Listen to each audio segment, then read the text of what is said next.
Guys ఎక్కడ చూసినా మన దురంధర్లో ఆ నోట్ హంజా ఆ నోట్ తీసుకున్నాడు, పాకెట్లో పెట్టుకున్నాడు. తర్వాత ఆ నోట్ గురించి ఎక్కడైతే డీటెయిలింగ్ ఎక్కడ లేదు.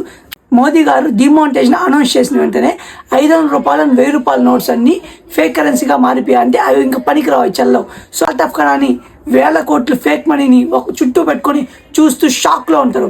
అదే టైంలో మన హంజా స్టైల్గా వచ్చి ఆ నోట్ అలా తీసుకొని చూసి పాకెట్లో పెట్టుకొని మొత్తం అయితే తగలబెట్టేస్తారు. ఎందుకు పెట్టుకున్నా అంటే అతను కేవలం ఒక ఇన్ఫర్మేషన్ ఇచ్చే ఏజెంట్ మాత్రమే కాదు, అతను ఇచ్చే ప్రతి ఇన్ఫర్మేషన్కి ఒక ప్రూఫ్ అనేది ఉండాలి. సో మొత్తం తగలబెట్టేసినప్పుడు ప్రూఫ్ ఉండదు కాబట్టి, అండ్ ఒక్క కాగితం అండ్ ఈ కాగితంతో మన రియల్ నోట్తో కంపేర్ చేసుకొని అండ్ ఎంత అక్యురేసీగా ఎంత పర్ఫెక్ట్గా వాళ్ళైతే నోట్స్ తయారు చేస్తున్నారు.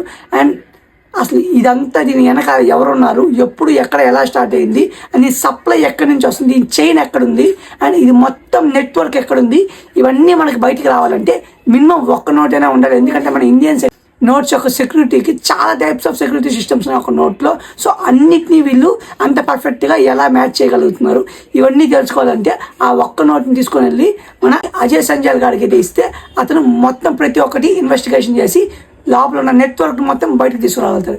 అంటే చాలా ఇంట్రెస్టింగ్ టాపిక్స్ గురించి మనం డిస్కస్ చేసుకుందాం. Stay tune, I will be back soon.